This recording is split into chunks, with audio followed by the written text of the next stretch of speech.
Assalamualaikum warahmatullahi wabarakatuh. Selamat pagi semua. Masih bersama saya Ibu Riris dalam mata kuliah Mekanika Bahan sebesar 3 SKS. Pada minggu pertemuan 7 ini, kita akan sedikit membahas mengenai deformasi torsional dan tabung berdinding tipis.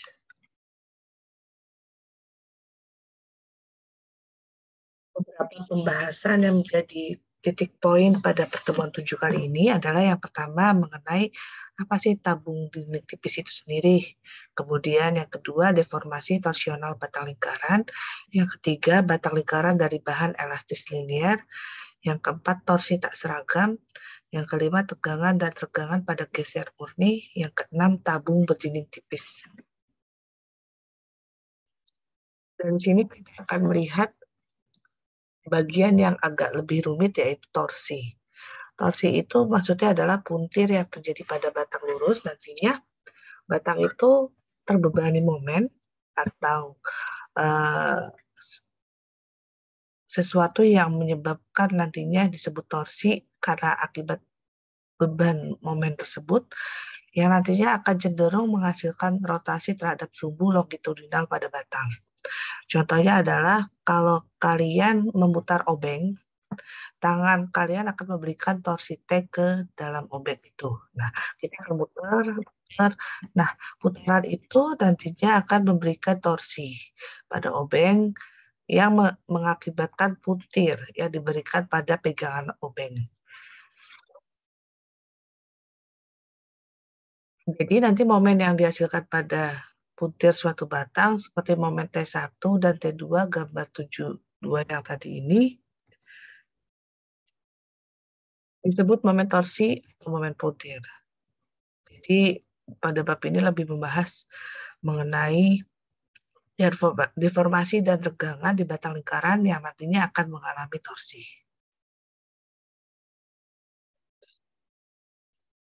Kemudian selanjutnya adalah deformasi torsional batang lingkaran. Di dalam deformasi torsional batang lingkaran seperti gambar ini, terlihat bahwa terjadi deformasi lingkaran akibat torsi murni, di mana pada batang prismatis yang berpenampang lingkaran itu dipuntir oleh sebuah torsi yang kita lihat di sini adalah bekerja di ujung-ujungnya. Kemudian kita tinjau elemen batang antara dua penampang yang jaraknya satu sama lain sebesar dx. Elemen ini bisa kita lihat terisolasi di dalam gambar itu sendiri. Jadi kalau kita lihat bahwa terjadi terjadi berkurangnya sudut pada elemen batang di antara dua penampang. Sehingga nanti kita bisa tuliskan bahwa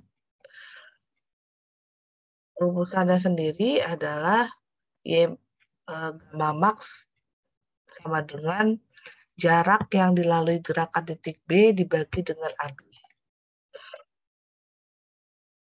Nah, rumusannya terlihat dalam penjelasan ini. Jadi gamma max itu adalah sesuatu yang dinyatakan dalam radian, kemudian sama dengan jarak yang dilalui gerakan titik B dibagi dengan panjang elemen suatu batang. Nah, itu sama dengan notasinya adalah dx. Kita lanjut ya. Jadi dari persamaan sebelumnya kan sama dengan BB aksel. BB aksel dibagi dengan AB. Nah, jadi persamaan itu bisa digambarkan menjadi Y max sama dengan R dP dibagi dengan dx.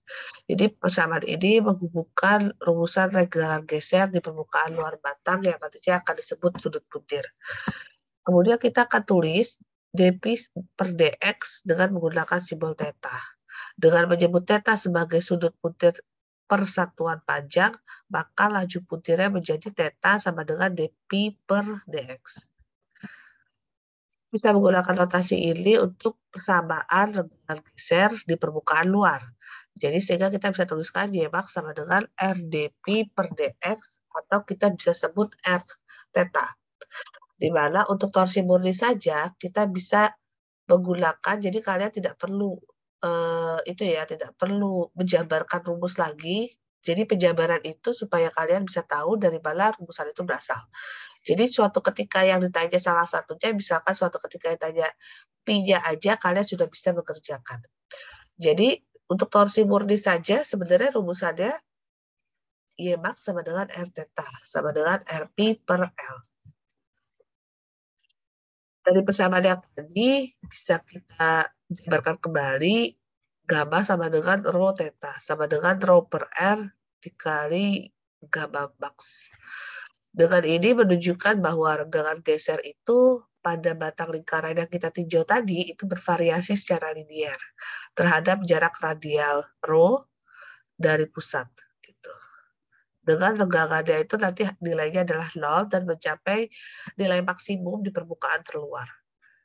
Nah, kalau misalkan kita lihat gambar 77 ini, itu merupakan variasi renggangan geser pada tabung lingkaran. Di mana variasi tersebut bisa dilihat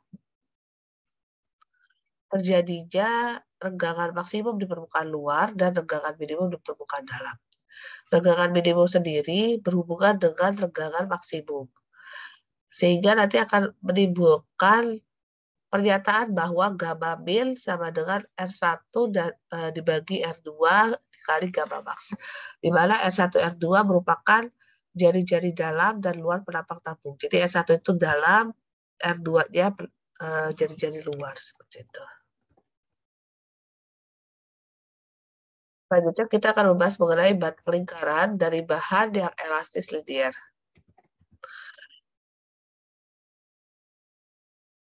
Nah, kalau yang di batang lingkaran ini bisa kita lihat bahwa sebenarnya arah tegangan itu bisa ditentukan dengan mudah gitu kan ya. Kalau kita lihat di sini arah tegangannya itu yang mana sih itu kan ya.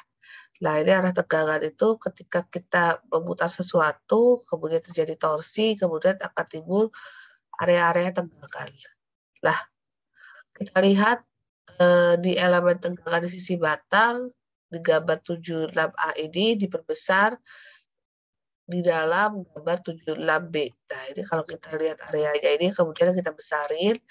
Nah, terus habis itu, di mana renggangan geser dan tegangan geser itu akan terlihat, gitu kan ya. Jika bahannya nantinya elastis linear, kita bisa menggunakan hukum Hooke untuk geser seperti yang terdahulu, di mana tau sama dengan modulus elastisitas geser G dikali gamma. Gamma itu merupakan renggangan geser yang dinyatakan di dalam radian. Nah, kemudian kita hubungkan persamaan ini dengan persamaan untuk renggangan geser. Maka kita dapatkan tau max sama dengan modulus elastisitas geser G dikalikan dengan R dikali theta. Di mana tau sama dengan G dikalikan dengan rho dikali theta. Sama dengan rho dibagi R dikali tau max. Sehingga nantinya tegangan geser yang bekerja pada bidang penampang ini disertai dengan tegangan geser yang besarnya itu nantinya sama dengan bidang longitudinal.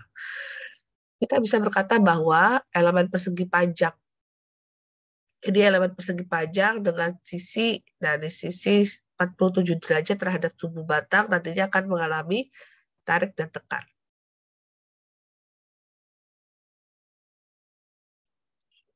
Sedangkan rumus torsi sendiri dari turunan dari tegangan geser tau tadi, kita bisa menyatakan momen elementalnya sebagai dm sama dengan tau dikali rho dikali dA, di mana sama dengan tau max dibagi R dikali rho kuadrat dikali dA.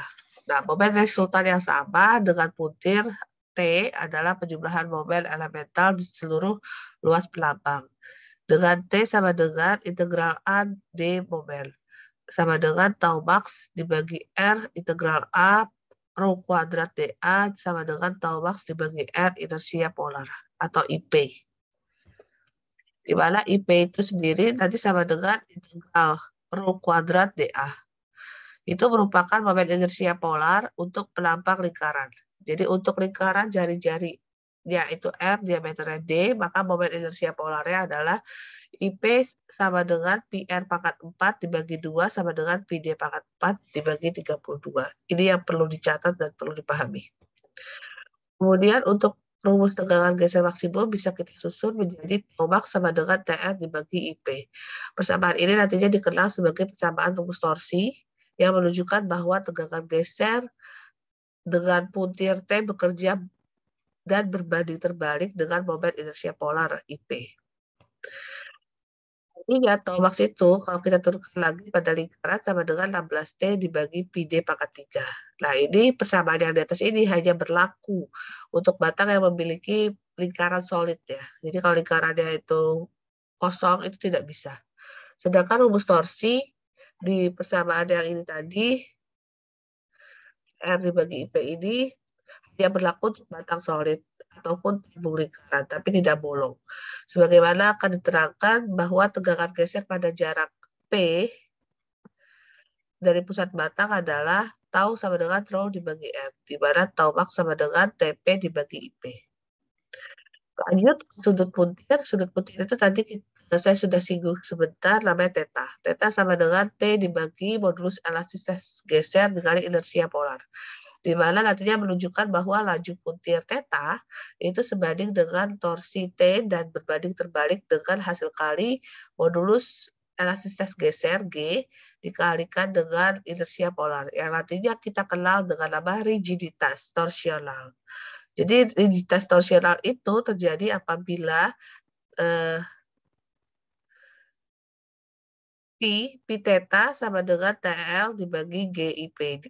Pi theta ini dinyatakan dalam radian atau sudut ya, di lambang sudut yang dalam radian.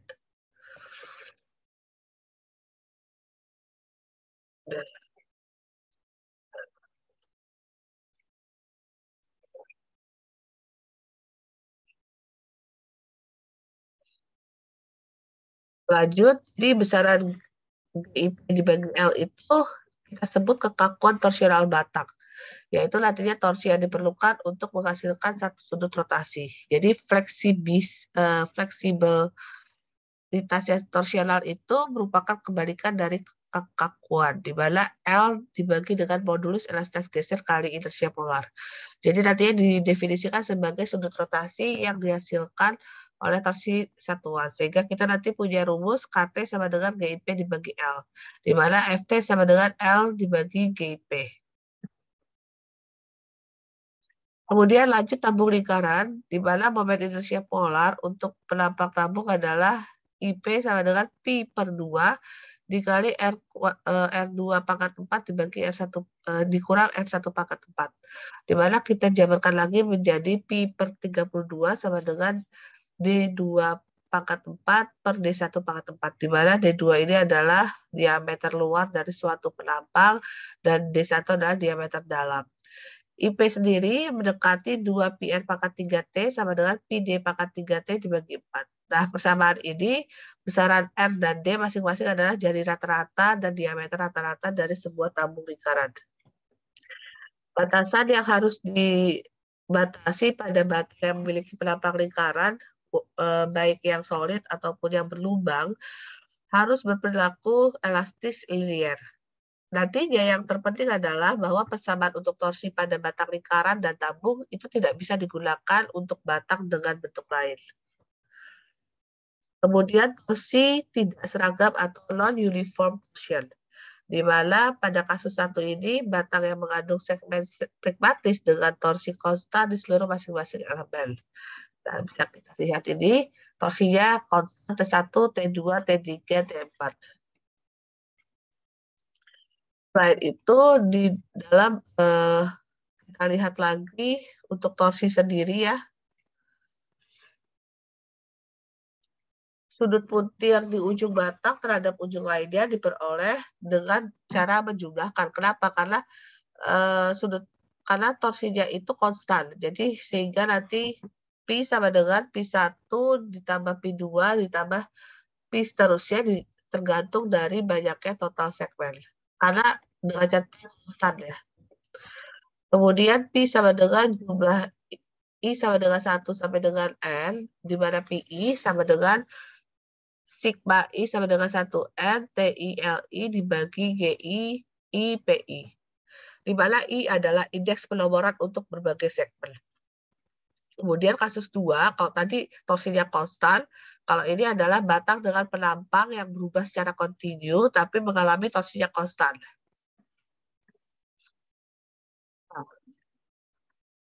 Batangnya itu dari yang besar kemudian mengerucut menjadi kecil, tapi torsinya adalah konstan, gitu kan ya. Tadi batangnya sama, tapi torsinya konstan, seperti itu. Sehingga nanti bisa kita katakan bahwa sudut puntir yang terjadi pada batang tersebut dapat diperoleh dengan cara yang sama, gitu kan ya. Dengan cara yang hampir mirip, yaitu Pi sama dengan integral 0 sampai L dP sama dengan integral 0 sampai L T dx dibagi GIPX. Itu merupakan sudut puntir untuk keseluruhan batang dengan batang yang berubah secara kontinu tapi torsinya konstan, seperti itu. Kalian bisa lihat di persamaan 7.21 pada file PowerPoint ini. Kemudian kita lanjut. Di kasus 3 itu batangnya itu mengalami torsinya itu seragam. Di mana sudut puntir untuk batang itu sendiri bisa diperoleh dengan cara yang seperti kasus 2 tadi. Jadi satu-satunya perbedaan adalah bahwa torsi seperti momen inersia polar juga bervariasi di sepanjang suhu itu. Kemudian Pi sendiri sama dengan integral 0 sampai L dP sama dengan integral 0 sampai L Tx dx per modulus elastisitas geser dikali momen inersia polar X. Bisa kalian lihat bersama 722, di mana integral ini bisa dihitung secara analisis pada beberapa kasus, namun biasanya harus dihitung secara numerikalnya juga, seperti itu. Nah, di dalam ini pun terdapat pembatasan, ya. Ini hanya berlaku untuk batang yang terbuat dari bahan elastis linear dengan penampang lingkaran, baik solid ataupun berlubang. Jadi kita lihat bahwa dan kita ingat bahwa rumus torsi dan rumus sudut puntir diturunkan untuk batang prismatis. Kemudian tegangan dan regangan pada geser murni. Nah, kita lihat langsung di gambarnya. Gambarnya seperti tabung sama rata ya, tidak ada pengecilan tabung itu. Jadi tabung tersebut dipotong 2 penampang.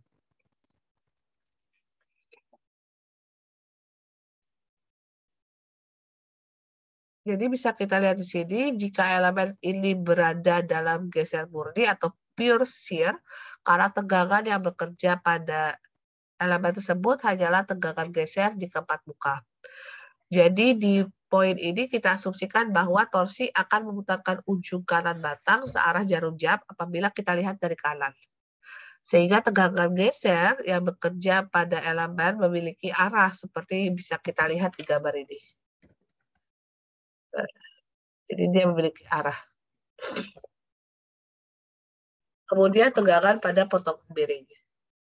Jadi kita lihat, kita memiliki gambar yang tadi, di mana penampang itu memiliki arah tegangan itu sendiri.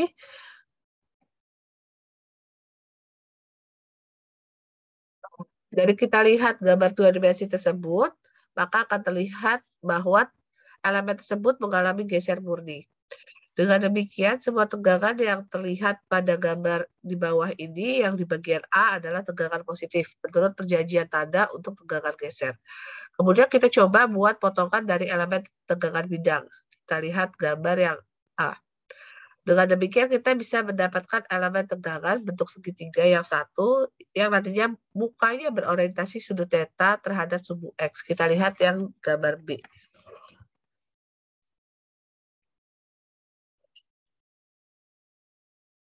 Jadi kita bisa tulis persamaan pertama dengan menjumlahkan gaya-gaya dalam arah sigma theta, di mana sigma theta adalah set Theta sama dengan tau A0 sin theta ditambah tau A0 tan theta cos theta. Di mana sigma theta sama dengan 2 tau sin theta cos theta. Nah, persamaan kedua diperoleh dengan menjumlahkan gaya-gaya dalam arah tau theta. Di mana tau theta A0 sec theta sama dengan tau A0 cos theta ditambah tau A0 tan theta sin theta. Nantinya tau theta sendiri sama dengan T cos theta kuadrat sin theta kuadrat. Nah, dengan demikian persamaan untuk tau theta dan sigma theta menjadi sigma theta sama dengan tau sin 2 theta, sedangkan tau theta sendiri sama dengan tau cos 2 theta. Di mana tegangan sigma theta dan geser tau theta berubah terhadap orientasi bidang miring. Bisa kita lihat di sini grafik tegangan geser normal sigma theta dengan tegangan geser tau theta versi sudut bidang miring. Perhatikan bahwa gambar yang ini, yang bagian B, nah, setelah kalian lihat gambar ini, terlihat bahwa elemen yang mengalami geser murni akibat tegangan geser yang bekerja dalam arah, itu nantinya terjadi tegangan tarik maksimum pada bidang yang membentuk sudut 47 derajat dengan sumbu X. Kita lihat bagian B menjelaskan mengapa batang yang mengalami torsi yang terbuat dari bahan getas dan lemah pada terhadap tarik itu nantinya akan gagal dengan letak di sepanjang permukaan spiral, yaitu dengan sudutan 47 derajat. Nah, di gambar yang bawahnya yang 7.24. Kita renggangan pada geser murni. Jadi renggangan geser ditunjukkan gambar 7.27 ini. Nah, ini di mana deformasi itu digambarkan sangat besar. Sangat diperbesar. Nantinya jika bahan itu elastis linier, maka renggangan geser untuk elemen yang berorientasi theta sama dengan 0 sangat berkaitan dengan renggangan geser menurut hukum Hooke. Seperti yang kita tahu bahwa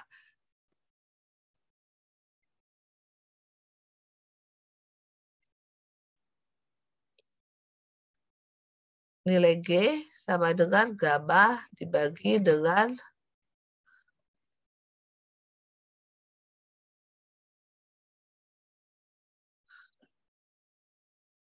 ini kebalik. Nilai tau sama dengan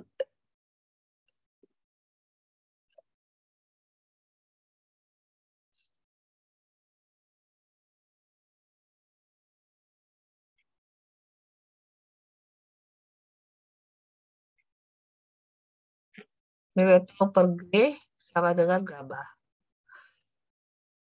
Nah, ini yang harus titik poin yang harus kita ingat, di mana nantinya renggangan normal dalam arah 47 derajat adalah epsilon max sama dengan tau dibagi E ditambah U. U itu Poisson ratio ya. Dikali tau dibagi E sama dengan tau dibagi E dikali 1 plus U. Nantinya akan bertanda positif yang artinya perpanjangan. Renggangan dalam arah tegak lurus adalah renggangan negatif yang nantinya akan besarnya itu sama. Dari geometri kita bisa dapatkan hubungan epsilon max sama dengan gamma dibagi 2. Nah, kemudian yang terakhir adalah tabung berdiri tipis. Bentuk lingkaran adalah bentuk yang efisien untuk menahan torsi sebenarnya. Jadi yang paling banyak digunakan, khususnya misalkan kita merancang sebuah mesin. Untuk mendapatkan rumus yang berlaku dari berbagai bentuk, kita tinjau tabung berdiri tipis dengan penampang sembarang. Nah, kita bisa lihat dindingnya sangat tipis.